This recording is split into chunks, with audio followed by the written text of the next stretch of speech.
Hello everyone, hope you're doing well. Today we're going to be going over the Viking Fury changelog for War Thunder. This is update 1.97. It is here with the Swedish ground forces and also other stuff such as the Draken, the Lightning, and also some Phantoms. The other thing as well is we'll be going through a most recent changelog and also the Become a Tester pass for the Swedish ground forces. So let's get started with this. So as usual, when it comes to a new tech tree, you don't just have to buy into the closed beta test, which is what Swedish ground forces is in right now, which is why it's not available to everyone. You can also go in through different avenues. So the first one is being able to buy a pack. You can either buy the STRV 103 pack, the SAV one, or the CV90 105. If you don't want to buy a pack or don't want to purchase any of the vehicles, what instead you can do is get 12 tester stars,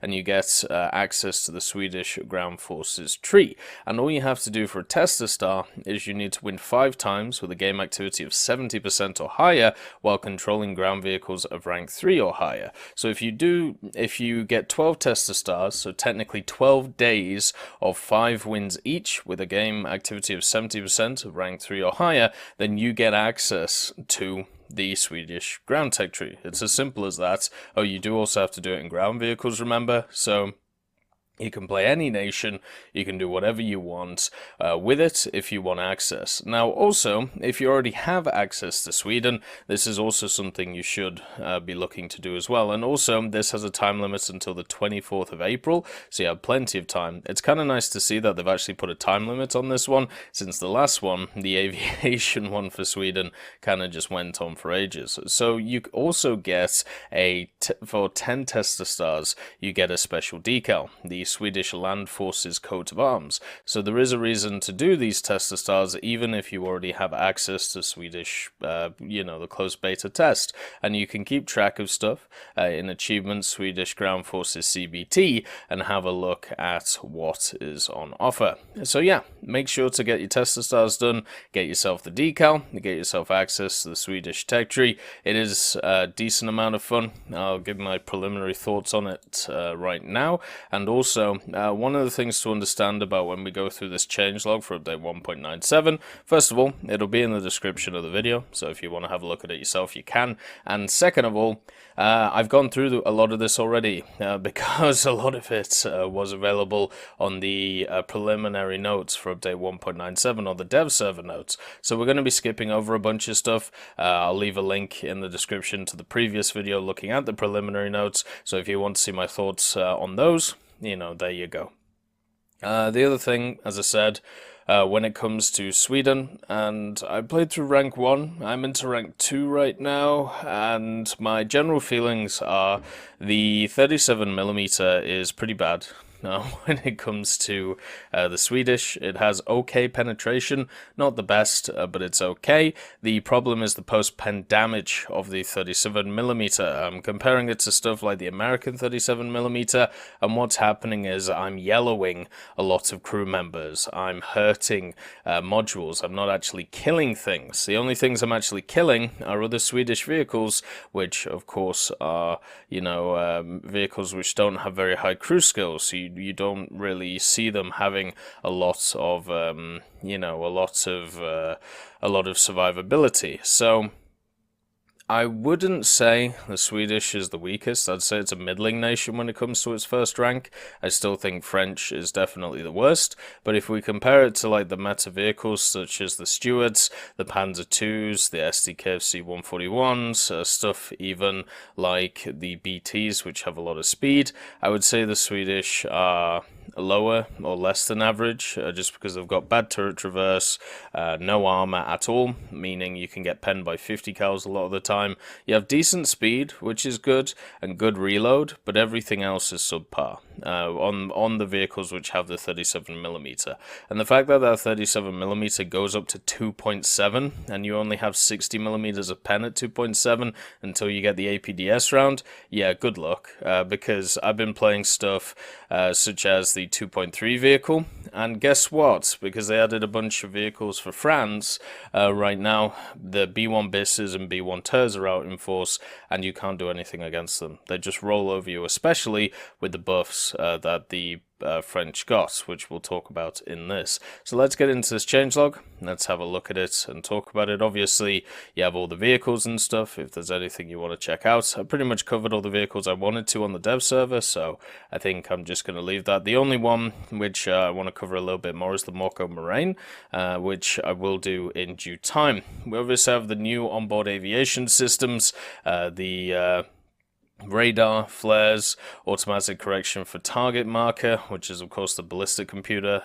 Please test that out on stuff like the Phantoms and also the helicopters. It is really cool to actually give it a go, but it's also it also feels incredibly broken, if I'm kind of honest, and takes some skill out of the game, but it is how it is, you know. It's one of those things in War Thunder. Obviously the Apaches got added, the K-29, which everyone has forgotten about, and also the K-52 have been added, so a bunch of top tier helicopters and the Fat Boy, the K-29, and that means that at least the nations that already have decent helicopter trees now have even better helicopter trees. It would be nice if in the next update we saw the Italian helicopter tree or the Japanese helicopter tree or other nations' helicopter tree to increase parity in the game. We also have the naval fleet, a lot of top ranking stuff. I need to play a bit of naval. The only comment I have on naval right now is they've screwed up the sound when it comes to ranging shots or staggering fire, if you want to call it that. In-game, if you want to stagger fire your guns, all you have to do is hold down the ranging shot button, and what it'll do is it'll stagger fire your guns. But the problem that's happened now with the new sound design is when you do that, your guns actually will... your guns will not overlap in sound. So as one fires, it cuts off the sound of the last one, and it sounds really horrific. So hopefully that's fixed. If not, it's going to be annoying. We have some new locations as well. Haven't played on Sweden yet, haven't had the opportunity, and Denmark is an arcade map. Hopefully it gets expanded, you know, going forward. And then we have some location and mission update changes. We've talked about many of these in the preliminary notes. I think they're all positive changes, making there be more stuff to destroy in a realistic, which makes it, you know, so not only specific vehicles are good in it, such as fighters or heavy bombers, and also the other thing is the runway lengths as well, which is kind of nice. Something to also mention about the airfields, there are a few maps which seem to be quite buggy when it comes to the ground battles. Now that they've enforced like a specific distance away from the battlefield, airfields have to be at certain BRs, it means that certain airfields are in really wonky places right now. And hopefully that gets fixed as they are bug reported. Also, the helicopter bases have exactly the same issue. The other thing as well is the lack of invulnerability in the respawn area, with the respawn for ground vehicles in locations Hurtgurden Forest and Maginot Line has been fixed, so you shouldn't just get, you know, smashed out of spawn, which I think is very, very nice. Now, let's move on to the ground vehicle and stuff, because as I said, we covered all of this stuff in the preliminary notes before. The main things that have changed here is the fact that we now have infrared spotlights for KPZ-70, MBT-70, Leopard 1s, and M48AC2s, or as I like to call them, hit-me lights. So if you know what infrared spotlights are, you can turn them on at night and it will give you a nice, like, basically a flashlight effect. The problem is it also gives the enemy that. So it's like if you're in the middle of the night and you paint, or sorry, you set your tank on fire. So therefore everybody can see you. So it's a nice touch. It's obviously realistic, but not very useful in the game. The B1 BIS, the B1 Turn, the S35, the fire rate of the 47mm cannon has been changed from 8 to 15 shots per minute. So this is the one I was talking about. The fact that they've given the BIS and the TER. Nobody really cares about the S35, the Samoa, just because it's got so many inherent issues. It's got terrible armor, terrible speed, terrible mobility, and also the BIS and the TER were meta vehicles before. They were meta defining at their BR, and they do have counters. The counter is basically the Stuart, and also British vehicles. But now, as a person who's been playing through the Swedish tech tree, it has been an absolute arse facing these things. A 4-second reload on that 47mm. I thought the whole reason why the 47mm had quite a long reload before is because it's a one-man turret, and that one man is supposed to be doing everything constantly all the time. I'm guessing now that commander who is in there is only basically just reloading quickly while doing everything else. But it just hurts facing those things now, especially since their frontal weak spot is incredibly hard to hit, and if they miss a shot with the 47, they have a new shot in 4 seconds. Before, if they miss with the 47, then you had a little bit of breathing space to do stuff, but unfortunately, that's not true anymore, so have fun being battered by them for a very long time to come. The optical target trackers on AA vehicles are now much more precise. I've seen this firsthand. Precise, they are, but it also means that you have to get used to it, and at least for me, I'm not used to it yet. So, yes, they're more precise, but they are going to need to change when it comes... the playstyle, not the playstyle, but just the aiming in general is going to have to change for the specific player to make sure to adjust to the changes. The maximum range of the Stormer HVM has been fixed. The maximum range of 7 kilometers, which was previous on the vehicle card, could not be reached, and the missile was detonated at 5 kilometers. So the Stormer has 7 kilometers worth of range. They should give it a good use against a lot of vehicles, especially helicopters. So hopefully with that, and also hopefully with some changes at some point to the missile, the Stormer can be, at least combat effective. Behind armor effect to the subcaliber and fin stabilized shells has been changed. Now when the armor is penetrated with a huge potential of residual penetration, powerful shell against weak zone of the vehicle, the behind armor effect is higher. On the contrary, when the shell residual potential is low, behind armor debris acts from 15 to 20% weaker than before. So pretty much, if you are massively overpenning a vehicle, you're going to do way more damage to it now. If you are just penning the vehicle with not a lot of residual motion, then you're going to do less damage. So they've pretty much just extended the two different fields, right? So they've made maximum and minimum much larger. So against stuff such as heavies, you should be doing a lot less damage, but against stuff like light vehicles, you should be doing a hell of a lot more. Then there was a bunch of aircraft and helicopter model changes. The majority of these we've already talked about, but there is a few which we haven't, such as the speed and flight time of all air-launched ATGMs has been configured according to reference. So maximal launch range now depends on launcher and target altitude. So they've technically put in atmospheric conditions for air-to-air missiles and even air-to-ground missiles. The maximum launch distance of the Viking, which is of course the missile which has made so many issues on stuff, has caused so many issues in ground forces with the K-50 and now the K-52. At ground level has been decreased from 10 to 8.6 kilometers, and for other ATGMs, the change in maximum launch difference is insufficient. So you can see that they have nerfed the K-50 and also the K-52. Now it's going to be a lot harder for those machines to be able to get away with what they were doing before, especially with the new helicopters in play, also with the helicopter changes when it comes to the spawn points, and also with their reduced range. So 3 nerfs to them in very, very quick succession. All of the rest we've actually covered in the previous stuff, apart from the automatic sights have been added to things. Still need to see how that's all going to work. Hopefully it will work very nicely. They've also changed the guns on the J20 and the J11, but it hasn't made any difference. They're still very good aircraft. Then, for flight model changes, for all helicopters, unrecoverable roll when maximum allowed speed is exceeded in arcade mode has been removed. That's good. They've changed the Halifax B Mark III. The name and model of engines in the X-ray mode has been fixed, which is good.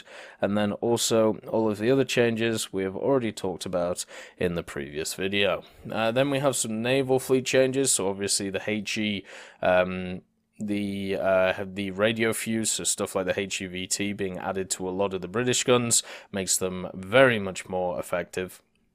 I'm very happy, to see those changes. So that's really nice to see. Hopefully, we see a larger expansion of stuff like that as we go along. You can also take more than 2 ammo types per type of gun in naval now, which is just wonderful. Being able to take AP, then HE, then HEVT instead of having to compromise is just lovely to see. I'm very happy to see that. Very, very happy to see that. They've also increased the main caliber guns of the AFD1 and especially the D3 to 15 rounds per minute, so that's a shot every 4 seconds. The D3 has 105s on it, meaning that it can hull break anything that it touches, and guess what? There's a lot of PT boats at that BR, so if you have the AFD3, have some fun with it. It's going to be a really nice vehicle. And then the Sionen, as we talked about before, the main caliber 120mm Type 3 guns have been changed to the Type 10s, and this gives them a better fire rate and also aiming time, so they're just better in pretty much every way, and this means that the Sionen will receive a buff after it has lost the ability to pretty much survive everything. Then we have some changes to modifications for the 1924 Jaguar, the Isuzu, and the 165 footer, the premium one, the Kami, and then we have a bunch of changes to naval characteristics and so on. So they've changed it so shell storage has been divided into shell and fuse chambers, first stage shell stowage, auxiliary gun shell stowage, and depth charge bomb stowage. This means you're going to have to be a lot more precise with your aiming if you want to ammo rack stuff. Shell magazine explode when destroyed, causing the destruction of the naval vessel. All shells that are stored separately have approximately 11% chance of detonation from instant strong explosion damage. So in order to create a cascading effect, it would look absolutely beautiful, but at the same time, it's only 11%. Then we have the first stage shell stowage and fuse storages may ignite, causing damage to their turrets, and may initiate a fire in the whole vessel, which would definitely suck. And the first stage stowage shells cannot destroy the vessel when damaged, but disable their turret. So you can see that there's a lot more precise changes to the DM of ships, which is what people have been asking for a very long time, and in my opinion is great to see. They've also changed crew compartments for all cruisers. Bugs with crew compartments beyond the armor or fuel tanks have been fixed, thus the survivability of cruisers has been increased. And then there's a bunch of individual changes to individual vehicles that we have been through before. Then a bunch of visual stuff as well, and some interface things, and then, as you can see, the K2, the respawn location, has been moved to the destroyer respawn location. Ha ha ha ha ha ha, you absolute ridiculous machine to deal with if you're a PT boat. Then there was a bunch of changes to specific vehicles in the way of their respawn cost. So if you didn't know, respawn cost when it comes to naval and when it comes to ground is tied to what type of vehicle that you have.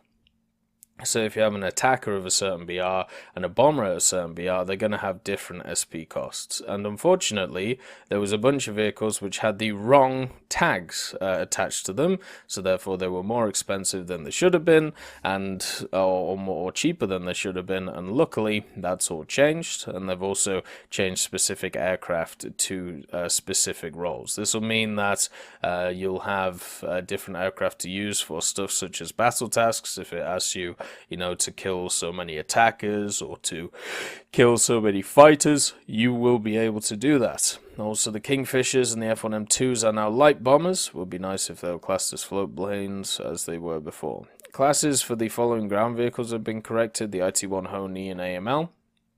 So you can have a look at them, probably labeled tank destroyers now, or something similar. And then we have this frigate idea, which has been added. This one means that all of these will only be able to respawn for destroyers or larger ships. And I find this very odd.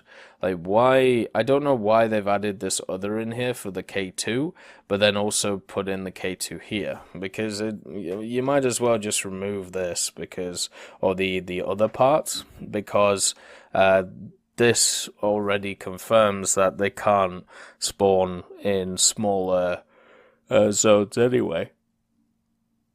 So it just seems a little bit odd to me, really. And then also Swedish aviation being available to everyone. This is really positive. They've also put in the few research changes that we talked about, how you have to research the Baglet before getting the Tam, the Conqueror before the Warrior, and the Striker before the Roycat now, even though it doesn't really make a lot of sense to research something like the Heavy Tank Conqueror for the IFV Warrior. It just means that it's now harder to get those vehicles. That's pretty much it. So from that point of view, I obviously disagree with the decision. Then we have some test drives for China and Sweden, which is lovely. Achievements for China and Sweden when it comes to their aircraft. Some medals for Sweden and titles for Sweden. And the multifunctional control menu has also been added. Haven't tested it out myself, but I'm sure this will help out a lot of users when it comes to dealing with certain aspects of their game. And I think hopefully it gets expanded upon, just like stuff like messages and things should also get expanded upon in the future. But at least from a base level, it looks really cool, and it seems to be working pretty well. Then we have a bunch of game mechanic changes, which are actually really important. So the mechanics of the respawn zone's protection have been changed for ground battles. Entering the zone of where a player's ground vehicle was destroyed at the expiration of the timer has been disabled. At the same time, in the zone, enemy ground vehicles for the defending side will still be highlighted on the map. Players of the attacking side entering such a zone will also be highlighted on the map. So pretty much what happens is you can now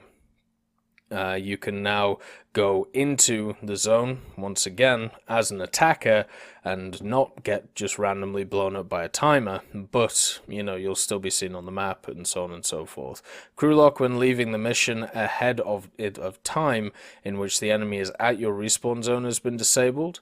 It's important to remember that leaving the vehicle by using leave the vehicle button, the slot of the vehicle will still be blocked until the end of the mission, but not for more than 9 minutes as it was previously. So if you're pretty much getting spawn camped and the match is over and you decide to not spawn back in because, well, you'll just lose vehicles and you'll just die over and over again, you can choose not to now and you will get rewarded for it, which I think is good. I mean, the crew lock, I know a lot of people don't like crew lock, but for me it's a necessary evil.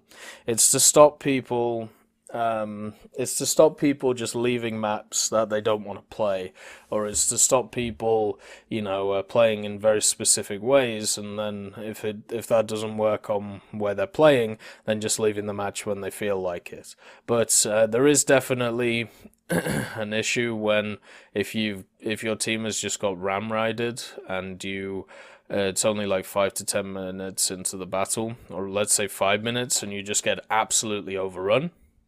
I think there should be a system in place where you don't get crew locked, and that is what they're trying to implement, which is nice.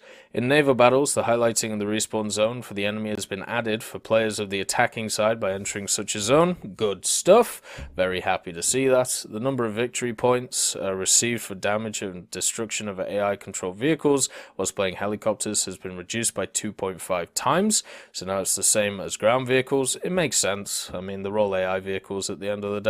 The difficulty settings for tank and naval missions in the test drive, sailing ground vehicles and naval vessels, has been implemented in accordance with the difficulty settings that are used in random battles. Fair enough, I thought they were already there.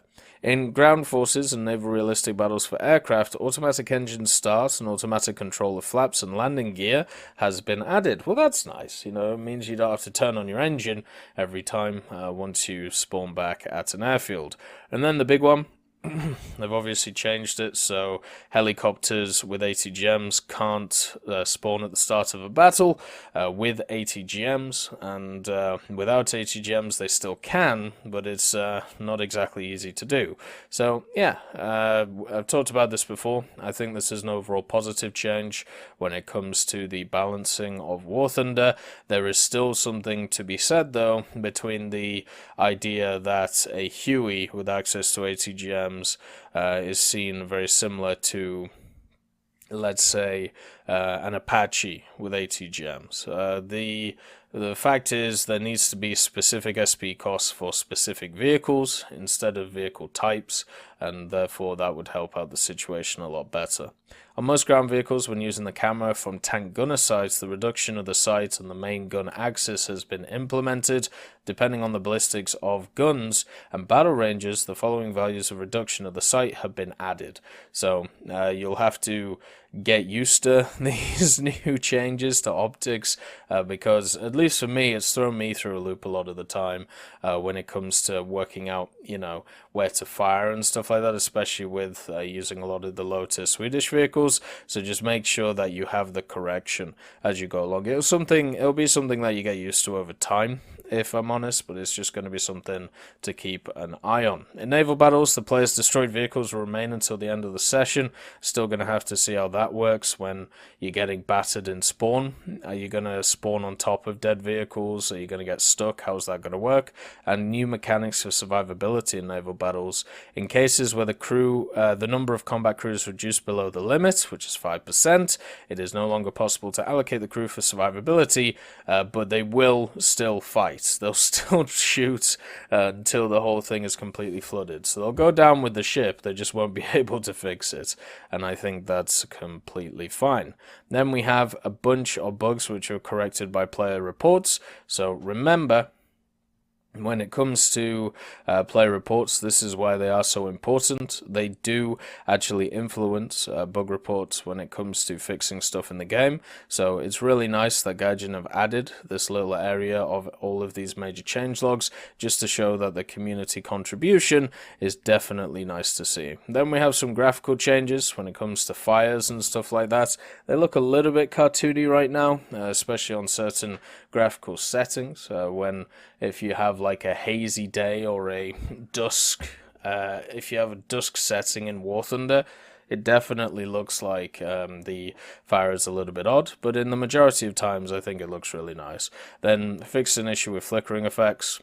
I had that on the dev server, I don't have that now, so it seems to have been fixed. Then all the sound changes, which are really nice. They've also implemented a new experimental option that they talk about here. The Fmod sound engine to the synchronous operation mode has been added, and what this does is all calculations will take place in the current game cycle without delaying the next ones. So it's recommended to use it only if the sound in the game is unstable. Now you can enable it in the config file right there. So we'll have to see how that goes. They've also added in a new system where you can actually... where is it? It must be here somewhere. They've added sound effects for rain, which are pretty cool. They've also added like an experimental system for basically to simulate the speed of sound. So it's an option that you can turn on where if you actually want to hear realistic sounds, so, instead of hearing the artillery coming in, you hear the artillery coming in after the explosion happens, which is how it should be, you can then, do that if you want to. It's obviously going to hurt your game, it's going to hurt your competitiveness, but if you want to do it just to do it and just have that authentic experience, you can now do it. And then we have some new controls, which are very simple. We've gone through it before. Then, of course, 3 different types of thermals now, grey or black, green and red, which are lovely to see. EAC is now there for aircraft SB. This is very positive. Always good to have more anti-cheat stuff in the game. A bunch of changes for PS4 2, such as a new in-game store and HDR being supported, and also some ground SB changes. They've changed setup to 12.2 and removed it from rotation. So we'll see what that means. Then we have another update, update 1.97.0.61, and this was just a bunch of things which have been fixed when it comes to the new update, because obviously you always get these new changelogs straight after an update happens. So the first one, the display on grass of locations for ground vehicles has been fixed. I'm guessing it was twitching or something like that, or disappearing. The twitching of helicopter gun sights when locked onto the ground targets, where the sight would switch from out of range to normal firing distances, has been fixed. That's very good. It means that you can be a hell of a lot more accurate. A bug there would be no sounds during the kill cam has been fixed. I was actually having a bug where when I fired my gun sometimes, it would completely cut off the sound of all guns. So I don't know why that was the case, but it was kind of odd. But shooting somebody without being able to hear the sound of the gun or even the animation of the gun. Just a very odd situation. A bug which would lead to the pointer shifting in the helicopter ACGM sector of fire has been fixed, and a bug where, after repairing on the airfield, aircraft would respawn in a nose-up position has been fixed. That would have been funny. The display speed of the card from the 9M120 and the ATGM, the 9M114, has been fixed, so obviously more information is more power. The UPK 23250, the weight has been corrected, and the HAP B8V20, the mass of the unit has been corrected as well. The ZTZ59D1, the armor penetration value for the 105 Type 83 has been corrected, and the it corresponds to the DM23 shell. Oh, that'll be nice. That would be lovely, actually. The Centauro MGS, the armor resistance values for parts of the additional applicable armor against kinetic have been increased and heat have been reduced. I mean, overall, that thing is just going to get one shot anyway. The IKV72 and 103 sight magnification has been fixed from 816 to default. Oh, that sucks. They had pretty fun optical sights early on. The PV-KV M43 low fire rate bug has been fixed. Good. The KV1s is 5. A bug causing the coaxial MG to be absent has been fixed. That is hilarious. And then the Roycat 105, a bug causing an absence of the scouting mechanic has been fixed. So the 105 Roycat can now scout. Nice. That's what we like to see.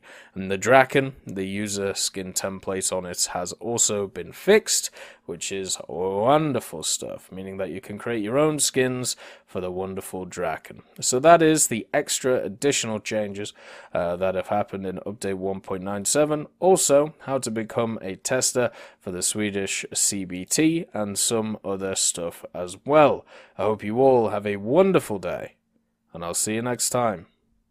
I just want to thank Ambrosius McClellan, B. Young, Blackie, Chris Giltnane, Daniel Stanton, Jay Wilt, John Ryman, Martinez, Super Cacti, Trigger Hippie, Eugens Terry, and also Elove Goat and Samuel Slick for supporting the channel.